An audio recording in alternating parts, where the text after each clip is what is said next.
La respiración celular es una de las rutas metabólicas de más importancia que ocurre en la célula, debido a que en esta ruta se produce normalmente más del 90% del ATP, de la energía que usa la célula, ¿ya? Entonces comprenderán de que es una ruta vital para el funcionamiento celular, ¿ya? Ya hemos visto que en la glicólisis se produce 2 ATPs por cada glucosa, y vamos a ver de que aquí en la respiración celular, además de utilizar los piruvatos que venían como producto de la glicólisis, se pueden utilizar otro tipo de sustratos como ácidos grasos, ¿ya? Eh, como algunos esqueletos carbonados de aminoácidos, ¿ya? Incluso algunas bases nitrogenadas pueden ser degradadas en la mitocondria para producir energía en caso de que la célula lo necesite, ¿ya? Eh, Esta ruta ocurre en la mitocondria, ¿ya? Eh, Originalmente recuerden que la mitocondria era una bacteria aeróbica, bacteria que hacía respiración celular, y conserva todavía bastantes características de su pasado procariota, ¿ya? La, la respiración celular es una de las rutas que se deriva de la glicólisis, y uno generalmente la estudia así, pero como vamos a ver más adelante, no es la glucosa no es el único sustrato que puede ser utilizado en estas rutas, ¿ya? Eh, Habiendo conocido más o menos de manera general las diferentes rutas de carbohidratos, ya hemos visto de que la principal era transformación de glucosa en piruvato, la que conocemos como glicólisis. Hemos visto que se puede derivar a otros sitios, ya, vía de las pentosas, formación de glicógeno, etcétera. Pero, ¿qué se hace con el piruvato? ¿Qué se hace con el piruvato en, el, en la en la célula? No se lo puede almacenar. De hecho, la célula normalmente no almacena cosas, salvo que sean específicamente de reservas, ¿ya? Pero normalmente las moléculas de una ruta sirven como sustrato para otros tipos de rutas, ¿ya? Y en este caso puntual, tenemos de que el piruvato es una molécula que, al igual como habíamos visto con la glucosa 6-fosfato, que se conocía como molécula encrucijada, porque de ahí derivaban hacia varias rutas, el piruvato también es una molécula encrucijada, ¿ya? Y va a conectar con diversas rutas, eh, como la que vamos a estudiar ahora, que es la ruta de la respiración celular, en donde el piruvato en la mitocondria es transformado hasta acetilcoenzima A, ¿ya? Eh, que sería la ruta de descarboxilación oxidativa, ¿ya? Pero también vamos a encontrar de que el piruvato va a servir como molécula para otros procesos. Ya hemos hablado, por ejemplo, de la ruta reductora, que es la fermentación, que transforma piruvato en ácido láctico en algunos tejidos, ¿ya? Y hemos conocido el objetivo de por qué ocurre esta ruta. Hemos visto también, por ejemplo, como parte del ciclo de alanina-glucosa, que el piruvato puede ser transformado hasta alanina, ¿ya? Eh, eh, agregándole un grupo amino, un proceso de transaminación, ¿ya? Eh, y eso lo conecta con el metabolismo nitrogenado, ¿ya? También vamos a ver más adelante de que el piruvato, en lugar de ser descarboxilado, es decir, en lugar de perder un carbono, puede ganar un carbono, ¿ya? Y ese proceso de ganar un carbono es transformado en oxalacetato. Eso también lo hemos visto. Este proceso une el oxalacetato, es parte de la ruta de la gluconeogénesis y puede regresar hasta glucosa, ¿ya? Pero también, como vamos a ver más adelante, esta ruta puede conectarse con el ciclo de Krebs, ¿ok? Eh, Normalmente vayan notando que las rutas metabólicas, si bien tienen estructuras lineales, pueden ir conectándose lateralmente muchas de ellas. ¿ya? Entonces, esta molécula de piruvato tiene diversos tipos de destinos celulares. Pueden haber más acá, en alguna célula específica, pero estos son los 4 más importantes, ¿ya? Eh, Recuerden que tampoco ocurre esto en todos los tejidos, ¿ya? Eh, la fermentación es característica de algunos tejidos, ¿ya? No de todos. La respiración celular sí es característica de todos los tejidos que tienen mitocondrias, ¿ya? La gluconeogénesis solo del hígado, ya ese riñón, ¿ya? La transaminación hacia la alanina es característica del músculo, pero también la pueden hacer muchas otras células, ¿ya? Para fabricar este aminoácido que necesitan, ¿ok? Eh, Nosotros vamos de estas rutas, que ya conocemos algunas, vamos a tomar la ruta que mete al piruvato, a los carbonos del piruvato, en la respiración celular, ¿ya? Eh, este proceso, como ya les decía,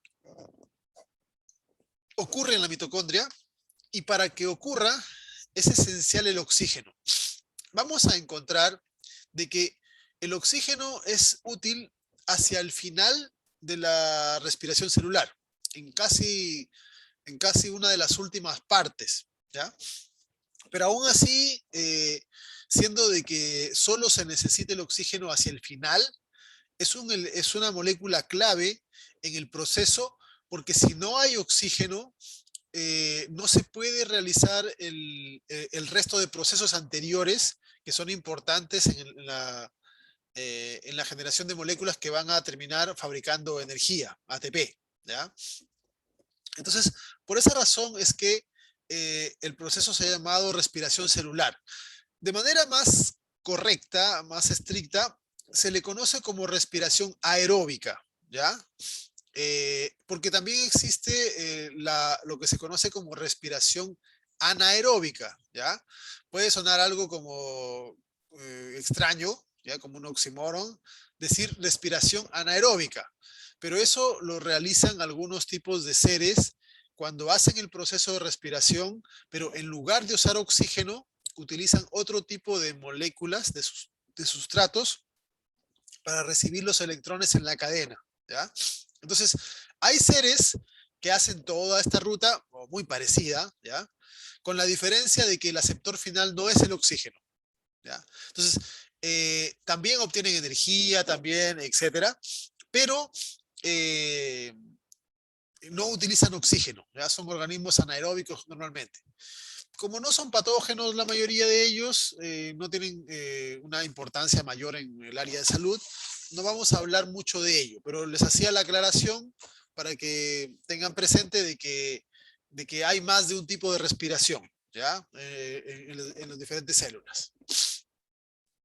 La respiración celular es un proceso que comprende 3 etapas bien marcadas, ¿ya? 3 etapas bien marcadas. La, la primera etapa, la primera etapa es la síntesis de acetilcoenzima A, ¿ya? El acetilcoenzima A es la molécula que se necesita para la segunda etapa de la respiración celular. Clásicamente, el acetilcoenzima A, uno estudia de que deriva de piruvato, ¿ya? Piruvato se transforma en acetilcoenzima A, y eso está conectando carbonos de azúcares en la respiración celular.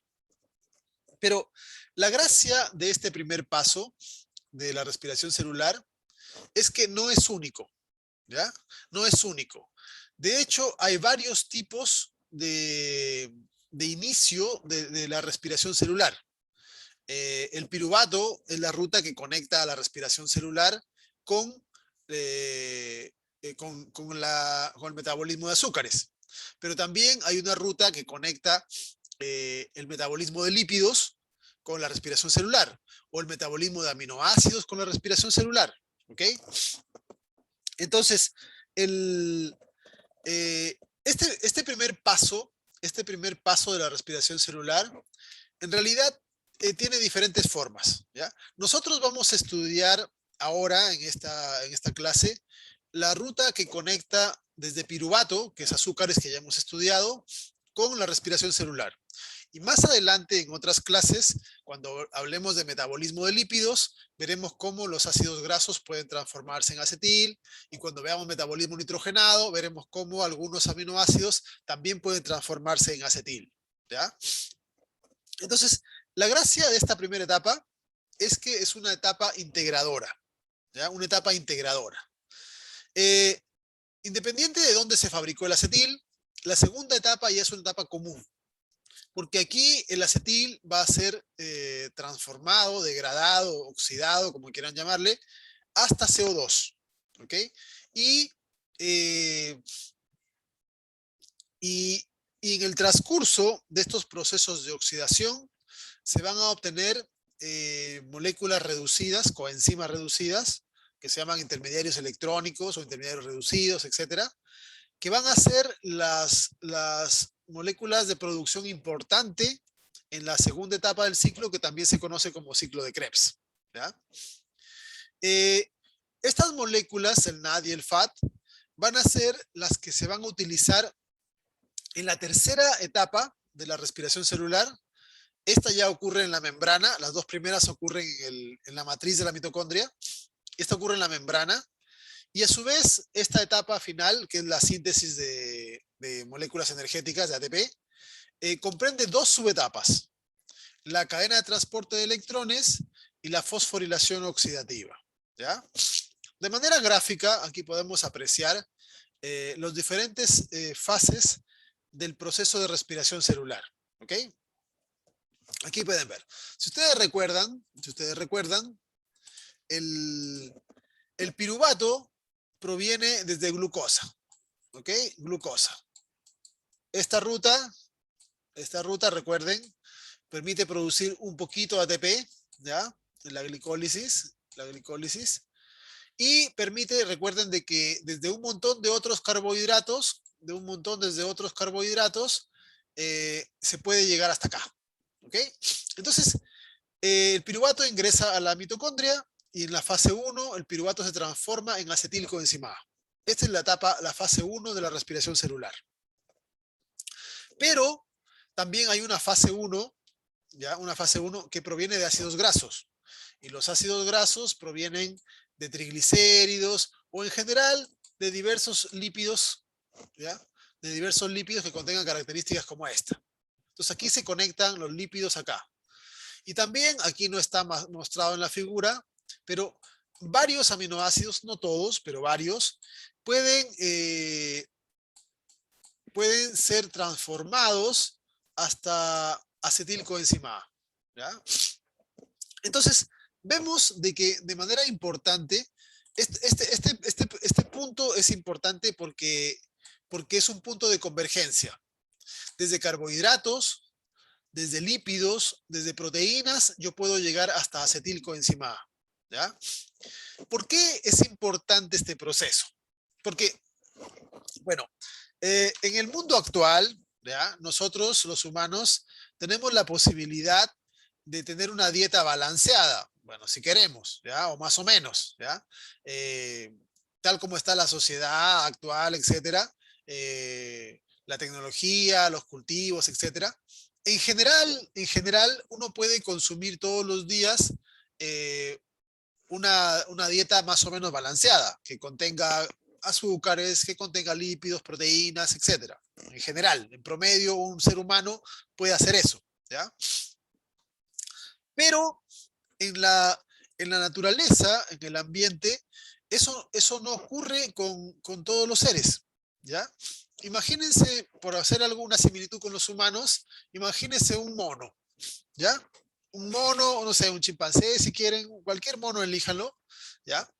En el día a día va a comer lo que pueda, no lo que quiera, ¿ya? No siempre los seres tienen capacidad de poder elegir.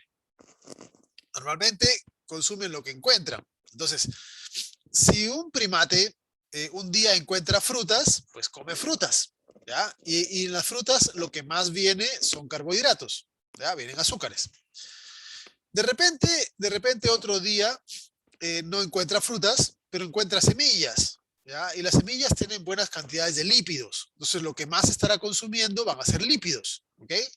O de repente otro día puede cazar a un animal más pequeño o comerse insectos y estará consumiendo principalmente proteínas.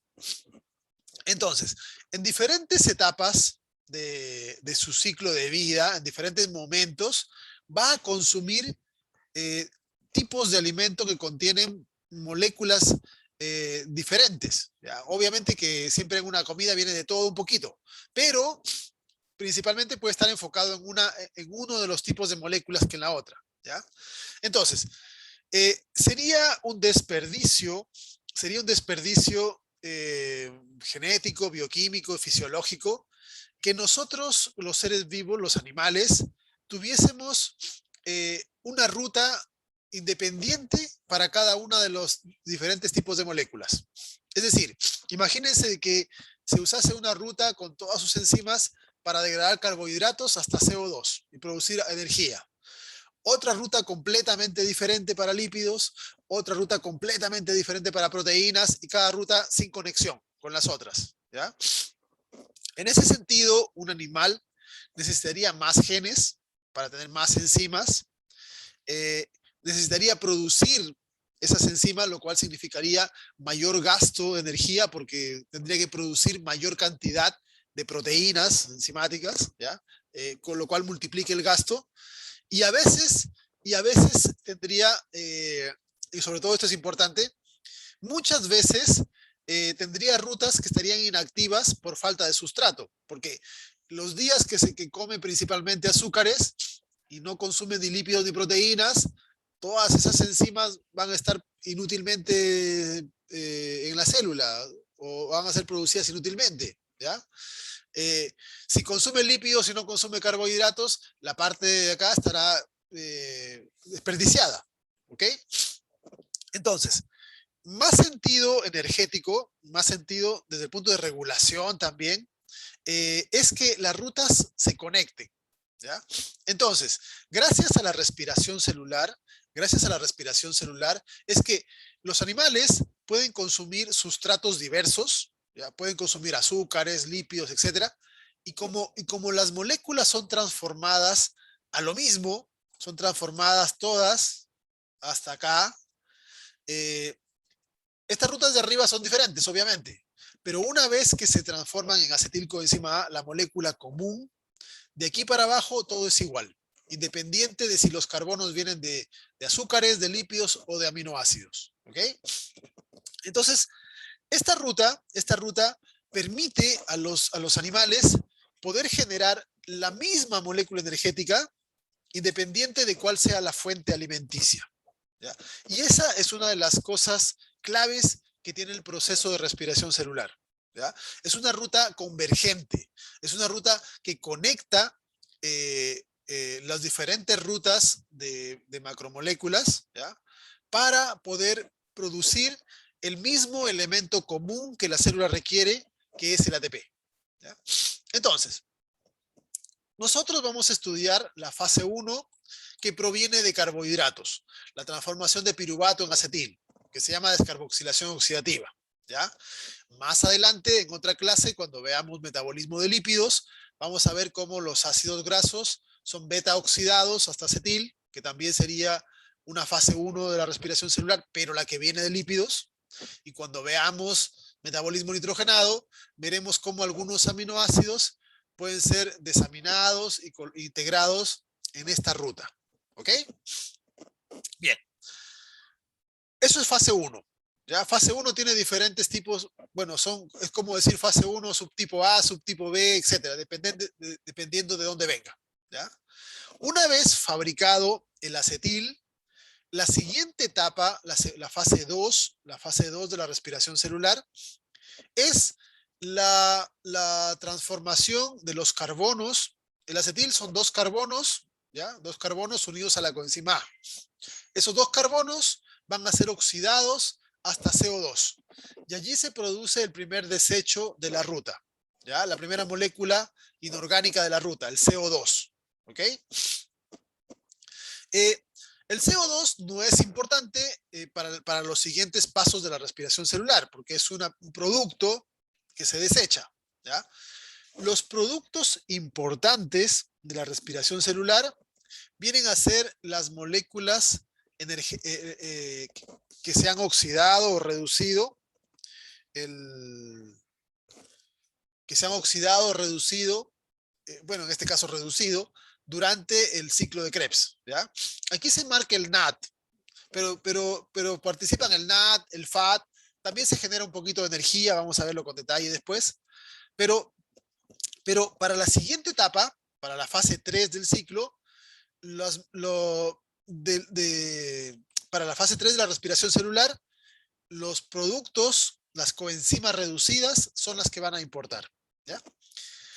Estas dos etapas ocurren esencialmente en la matriz. Vamos a ver que hay por ahí una excepción de una enzima del ciclo, pero todas las demás enzimas son de la matriz de la mitocondria. Y la fase 3, que viene a ser la producción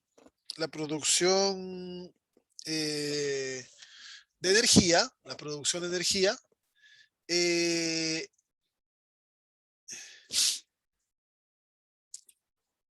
ocurren en la membrana de la mitocondria, en la membrana interna de la mitocondria, esencialmente, ¿ya? Esta fase 3 tiene dos subetapas, ¿ya? Eh, una es la cadena de transporte de electrones y la otra se conoce como fosforilación oxidativa. Eh, esta se las considera como parte a las dos, como parte de una sola fase, porque están relacionadas, ¿ya? Están relacionadas. Cuando una funciona, funciona la otra. Si una se detiene, la otra se detiene, ¿ya? Se relacionan harto en ese sentido. Dependen una de la otra. Por eso es que se consideran como parte de una misma fase, ¿ya? En la subetapa de la cadena de electrones, eh, hay una serie de proteínas en la membrana que toman el potencial de electrones, toman electrones e hidrógenos de las coenzimas y se los van pasando unas a otras. Y literalmente se forma un circuito eléctrico, ¿ya? Por eso se llama cadena de transporte de electrones. Entonces, recuerden que, recuerden que la electricidad es una forma de energía, ¿ya? Nosotros usamos la electricidad para montones de cosas, para podemos transformar energía eléctrica en luminosa, ¿ya? Energía eléctrica en mecánica, un motor, por ejemplo, y así, ¿ya? Bueno, en la célula también se utiliza energía eléctrica, se hace fluir los electrones, y ese flujo de electrones es una energía, y la energía de esos electrones sirve para que haya un transporte, ¿ya? Aquí estos complejos van a transportar protones desde la matriz hacia el espacio intermembrana, ¿ya? Por esa razón es que el pH de este espacio es mucho más ácido que el pH de la matriz. De la matriz el pH es cerca de 7,2, algo así. Y el pH acá es cercano a 5, a veces menos de 5, ¿ya? Entonces, aquí se acumulan protones, ¿ya? Se acumulan protones. Ahora, los electrones que fluyen tienen que llegar hasta un receptor, ¿ya? Tienen que llegar hasta un receptor. Y el receptor final de los electrones es el oxígeno, ¿ya? El oxígeno, en forma molecular. Ahora, el oxígeno recibe electrones, pero para no transformarse en un radical libre, porque si solo recibe electrones se transforma en radical, también recibe protones, o sea, hidrógenos. Y eso genera la segunda molécula inorgánica del proceso, ¿ya? El agua. Ahora, el agua no es un desecho porque el agua, las moléculas de agua que se generan, se integran con el resto de agua que hay en el sistema, ¿ya? Así que eso no es una problemática. Pero aquí vemos cómo el azúcar y el oxígeno, ¿ya?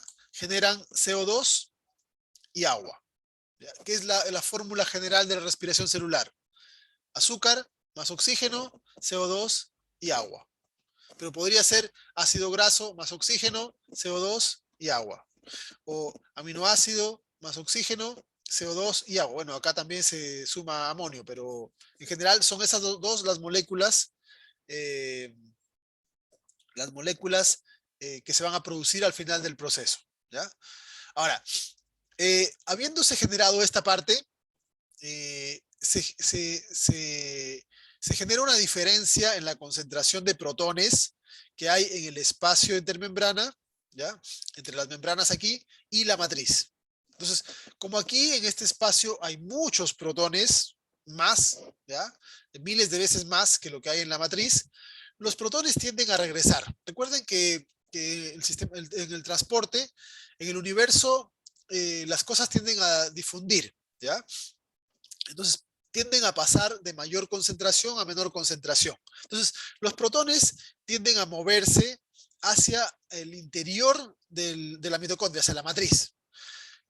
Sin embargo, la membrana interna de la mitocondria es altamente impermeable a protones. ¿Ya? Un montón de otras cosas en realidad. ¿Ya?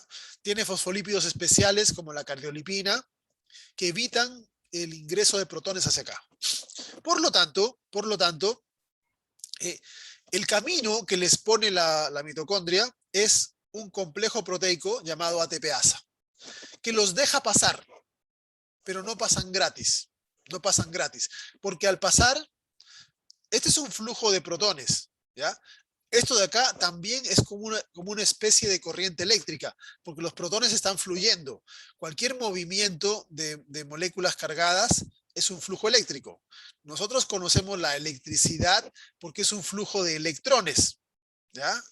Pero otra forma de electricidad eh, es un flujo de protones, ¿ya? Un flujo de elementos con carga positiva.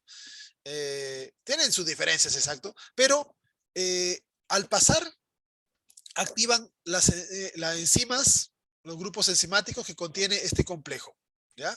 Y de esta manera, y de esta manera es que finalmente las enzimas, por intermedio del flujo de protones, pueden tener la capacidad, la ATPasa, de tomar ADP y pegarlo con fósforo inorgánico. ¿Ya? El ADP es un nucleótido con dos fósforos. Al recibir el tercero, se transforma en ATP. Y la mayor parte del ATP producido en la mitocondria sale para que la célula se lo gaste en otras partes en el citosol, o en el núcleo, en un montón de otros sitios. ¿Ya? Gastado el ATP, se hidroliza, obviamente, regresa el ADP más fosfato, y así la célula está produciendo permanentemente energía. ¿Ya? Esto es como el resumen general del proceso de respiración celular. ¿Ya? La fase 1, que es la formación de acetil, la fase 2, que es el ciclo de Krebs, y la fase 3, que comprende dos subetapas, la cadena de transporte de electrones, ¿ya? Y la fosforilación oxidativa, que es la que finalmente produce la molécula clave de la ruta. ¿Ok? Vamos a empezar, vamos a empezar desarrollando la primera etapa de la respiración celular, que sería la transformación desde piruvato a acetilcoenzima A. ¿Ya?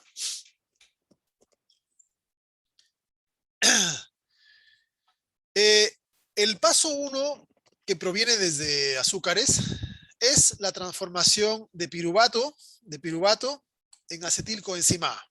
¿Ok?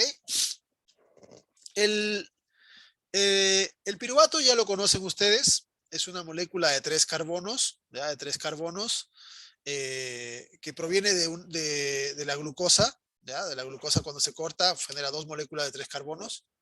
Y la enzima, bueno, más que una enzima es un complejo enzimático, ¿ya? El complejo enzimático que transforma piruvato en acetilcoenzima A se llama piruvato deshidrogenasa, el complejo de la piruvato deshidrogenasa, ¿ya? Eh, Utiliza, como pueden ver acá, varios tipos de coenzimas intermediarias, ¿ya? Tiamina pirofosfato, lipoato, FAT, ¿ya? Que son intermediarios. Y lo que hace en términos generales este proceso es que, eh, como el nombre indica, descarboxila, o sea, descarboxilar significa quitar un carbono, descarboxila el piruvato. Aquí el carbono tiene 3 carbonos, se corta acá. Y esto se libera como CO2. Eso es una descarboxilación. pierde un carbono y el carbono se va como CO2. ¿Ok? Nos quedan 2 carbonos. Pero además, estos 2 carbonos, esta molécula va a ser oxidada. ¿Ya? Va a ser oxidada. Eh, si hay una molécula que se oxida, tiene que haber una molécula que se reduce. ¿Ok? Y en este caso, la molécula que se reduce finalmente es una molécula de NAD. ¿Ya? Entonces, el NAD, que es la coenzima en su estado oxidado, pasa a ser NADH en su estado reducido. Entonces, el piruvato se oxida a acetato. Y aprovechando el, la oxidación, que siempre la oxidación representa un intercambio energético, a estos 2 carbonos se les pega una coenzima A. ¿Ya? Entonces, el residuo que queda, los 2 carbonos, es el acetato. ¿Ya? El acetato, pero el acetato, como queda pegado a la coenzima A, ahora se llama acetil coenzima A. 2 carbonos pegados a la coenzima A. ¿Ok? Entonces, el proceso comprende 3 etapas, o mejor dicho, 3 tipos de reacción. Una reacción de descarboxilación, se pierde un carbono. Una reacción de oxidación, se oxida el piruvato, se reduce el NAT. Y una reacción de condensación, porque a los 2 carbonos que quedan los pegamos con una coenzima A. ¿Ya? Ese sería el proceso resumido. ¿Okay? El proceso resumido. Esta reacción, si ustedes se fijan, tiene un delta G bastante negativo, con lo cual es una reacción que es prácticamente irreversible en condiciones celulares. ¿Ya? Prácticamente irreversible. Después, más adelante, vamos a hablar acerca de cómo se regula el proceso. ¿Ya? Eh, para que se hagan la idea de la acetilcoenzima A, ¿ya? Esta es la molécula de acetilcoenzima A. ¿Ven? Y el acetato, lo que proviene del piruvato, son solamente estos 2 carbonos. ¿Ya? Estos 2 carbonos. Y el acetil, como pueden ver, tiene la adenina, ¿ya? Tiene la ribosa, tiene fosfatos, tiene un derivado eh, de una vitamina, ¿ya? Del complejo B, un aminoácido. Todo esto, todo esto es una molécula que sirve para darle actividad, darle potencial energético a estos 2 carbonos. ¿Ya? Esta molécula va a ser la que va a ser utilizada después en la segunda etapa, que es el ciclo de Krebs. ¿Ok? La enzima, mejor dicho, el complejo toma el nombre de la enzima, de la primera enzima de la ruta. ¿Ya? Este complejo es un complejo grande, ¿ya? Bastante grande, está flotando en la matriz de la mitocondria. Contiene 3 tipos de enzimas. ¿Ya? 3 tipos de enzimas. Contiene la enzima 1, que se llama piruvato deshidrogenasa, la enzima 2, que se llama dihidrolipoil transacetilasa, y la enzima 3, que se llama dihidrolipoil deshidrogenasa. ¿Ya? Aquí, en realidad, en esta estructura, hay varias E1, E2 y E3. ¿Ya? Entonces, de hecho, aquí hay 24 E1, ¿ya? Que se disponen acá, pueden ver, en 2 capas. Hay 24 E2 y hay 12 E3. ¿Ya? Y forman esta estructura grande. Entonces, en realidad, esta estructura puede procesar simultáneamente 24 piruvatos, porque por aquí entra un piruvato a esta 1, a esta E1 otro piruvato y así. Vamos a ver cómo se lo van procesando, después pasa para acá, etc. ¿Ya? Eh, es una enzima importante, ¿ya? Eh, y, y además vamos a ver la de que tiene otros componentes que participan en otros procesos diferentes, pero eso lo hablaremos más adelante. ¿Ya? ¿Cómo ocurre el proceso en términos generales? ¿Ya? Aquí en este esquema, no se asusten, se muestra la transformación de piruvato en acetilcoenzima A. ¿Ok? Aquí tenemos, como pueden ver, la enzima 1 en amarillo, la enzima 2 en verde y la enzima 3 en rojo. ¿Ok? Bueno, la primera enzima, que es la piruvato deshidrogenasa, se encarga de cortar el primer carbono. ¿Ven? Aquí tiene el piruvato. 1, 2, 3 carbonos. Entonces, lo que hace esta enzima es cortar este enlace. Cortar este enlace y este carbono con estos dos oxígenos son liberados como CO2. Entonces, nos quedamos con dos carbonos. ¿Ya? Y esos dos carbonos van a ser pegados dentro de la enzima. La enzima tiene adentro una coenzima que se llama TPP, que se llama tiamina pirofosfato, que es derivado de una vitamina también. ¿Ya? Entonces, el TPP puede tener dos formas, sin que se le pegue nada o cuando se le han pegado, en este caso, estos dos carbonos. ¿Ya? Entonces aquí pueden ver cómo se forma el TPP o el hidroxietil TPP. ¿Ya?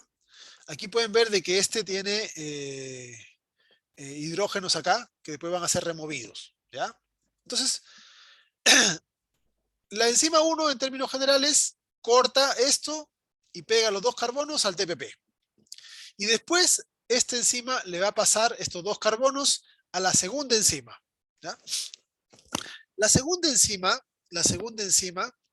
tiene una coenzima también, más que una coenzima, es un grupo derivado, ¿ya? Que se llama grupo lipoil, ¿ya? Que tiene tres formas. ¿Ven? Tiene tres formas. La forma clásica es la forma oxidada, esta de acá abajo. Pueden ver ustedes acá, este es un residuo y aquí muestra que tiene dos azufres. ¿Ven? Esos azufres están unidos entre sí. Entonces, cuando, cuando, cuando esta estructura, el TPP de la enzima 1 le pasa los dos carbonos, este enlace se rompe. ¿Ya? Uno de los azufres recibe los dos carbonos, ¿ya? Aquí pueden ver arriba estos dos carbonos, que son ya acetato, y el otro azufre recibe solo un hidrógeno. ¿Ven? Solo un hidrógeno. ¿Ya? Profe, Esta es la forma acil lipolicina. Dime. em, es que no entendí porque en la primera enzima se libera CO2 y se le pegan los carbonos al TPP, pero ¿cómo? O sea, eh, yo pensé que el carbono se liberaba como dióxido de carbono. Esto es el dióxido de carbono. ¿Sí? ¿Ya? La enzima corta acá. ¿Ya? Entonces, carbono lo de la derecha, este carbono de la derecha con sus oxígenos, se transforma en dióxido de carbono, en CO2. Y los otros dos carbonos son pegados al TPP. ¿Ya? Lo que pasa es que recuerda que para poder formar un enlace se requiere energía. Entonces, lo que hace la enzima es cortar este enlace y con esa energía pega a estos dos carbonos al TPP. Estos dos carbonos son los carbonos de arriba. Y el otro carbono se fue como CO2. ¿Ya? Entonces, estos dos carbonos que quedan son los que van a ser pasados a la siguiente enzima. ¿Ya? Ok, ahí sí, gracias, profe. Ya. Entonces, estos dos carbonos son pasados acá. ¿Ven? Entonces, fíjense, tiene dos azufres. Esto que sería el futuro acetato queda pegado acá a una de los azufres y el otro azufre, para que no se quede sin nada, recibe un hidrógeno. ¿Ya? Entonces, eh, aquí, bueno, en la forma original de la coenzima que está acá adentro, sin pegada a nada, en la forma oxidada, los azufres están conectados entre sí. ¿Ya? Entonces, se rompe este enlace para poder mover este enlace. ¿Ya? Y nos queda de esta manera. Y esta enzima, además, corta este enlace y estos dos carbonos se los pega a una coenzima A. ¿Ven? Entonces, esto que es el acetato, pegado con la coenzima A, ya me produjo la molécula de acetilcoenzima A. ¿Ya? Entonces, es como que la enzima hace un reemplazo. Esto que es el acetato lo cambia por este hidrógeno de la coenzima A. ¿Ven? Entonces, cambian de lugar. El hidrógeno pasa al azufre y el acetato pasa a la coenzima A. ¿Ven? Aquí el coenzima A, azufre, y ahora queda con los carbonos del acetato. Entonces, esta estructura que está acá, la coenzima, la lipolicina, ahora queda en su forma reducida. ¿Ven? Los dos azufres tienen hidrógeno. Para que la enzima pueda seguir funcionando, para que pueda estar, tiene que regresar al estado oxidado. ¿Ya? Entonces, estos hidrógenos con sus electrones van a ser pasados a la tercera enzima. Y la tercera enzima tiene dentro un FAT. Entonces, los hidrógenos pasan al FAT. Queda como FADH. La lipolicina regresa a su estado oxidado para poder ser utilizada en un siguiente proceso. Y el FAT también va a regresar a su estado oxidado pasándole los protones a un NAT. ¿Ok? Y aquí se produce la molécula reducida de la ruta. ¿Ya? Lo voy a repetir para que quede más claro. ¿Ya? Para destacando algunas cosas. ¿Ok? Esto todo es flujo de moléculas. Fíjense cómo fluyen las moléculas. ¿Ya? Entonces, yo tengo acá una molécula que tiene 3 carbonos, el piruvato, 3 carbonos. ¿Ya? Entonces, 2 de los carbonos, estos 2 que están acá, van a ser los que van a continuar en el proceso. El otro carbono es cortado y eliminado como CO2. ¿Ya? Entonces ahí tenemos el destino de uno de los carbonos. Estos 2 carbonos van a ser movilizados. Y es simplemente, estas moléculas es como que lo agarran y lo pasan al siguiente, lo agarran y lo pasan al siguiente. ¿Ya? Entonces, el TPP agarra los 2 carbonos y ahora queda TPP con la molécula de 2 carbonos, que sería en este caso el hidroxietil, que es parecido al acetato. ¿Ya? Luego el TPP pasa los 2 carbonos a la siguiente enzima y esta tiene una coenzima que recibe los 2 carbonos. ¿Ya? Entonces, para poder recibirlos, pasa de un estado oxidado a un estado unido a los 2 carbonos. ¿Ya? Y luego los 2 carbonos son pasados a la coenzima A. Se hace un intercambio. El hidrógeno va al azufre y los 2 carbonos van a la coenzima A. Y ahora hemos fabricado la molécula acetilcoenzima A, que esa es la que va a seguir la ruta de respiración. ¿Ya? Cuando se hizo este intercambio, este hidrógeno para acá, la coenzima quedó reducida. O sea, tiene azufre, hidrógeno, azufre, hidrógeno. En esta forma no puede volver a ser utilizada por si llega otro piruvato para la siguiente reacción. Entonces, esta de acá hay que volverla a oxidar. Y aquí es simplemente un flujo de oxidaciones. Los electrones de la lisina, de la lipolicina, pasan al FAT y luego el FAT los pasa a un NAT. Es solamente transferencia de grupos. ¿Ya? Esta se oxida, regresa a su estado original, el FAT se reduce. Luego el FAT se oxida y el NAT se reduce. ¿Ya? Entonces, si uno observa las reacciones generales, tenemos que el piruvato, podríamos escribirlo así, el piruvato, ¿ya? Va a ser transformado en acetilcoenzima A. Esa sería una de las acetilcoenzima, una de las reacciones. Y en el proceso se va a producir una molécula de CO2 y en el proceso se va a producir una molécula de NADH. Eso sería como el resumen de toda esta reacción. Pero para que vean de que internamente las enzimas hacen mucho más que la reacción general que uno explica. ¿Ya? La reacción general que hemos visto está acá. ¿Ven? El piruvato se transforma en acetil-CoA y CO2 y se produce NADH. Eso es como el resumen.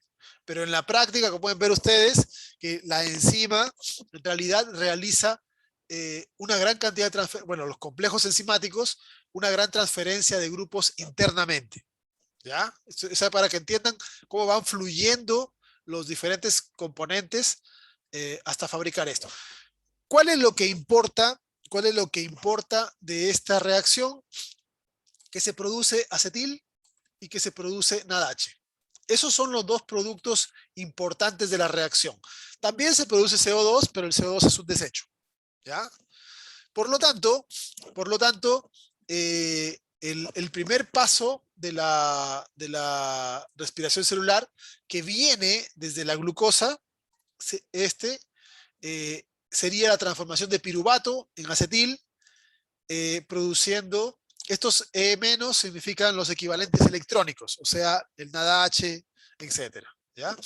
Recuerden también, y eso lo vamos a estudiar después, que el acetil, además de ser producido desde el piruvato, puede ser producido desde ácidos grasos, puede ser producido de aminoácidos. Pero estas rutas, que también son la ruta 1 alternativa de la respiración celular, las estudiaremos en otras clases, ¿ya?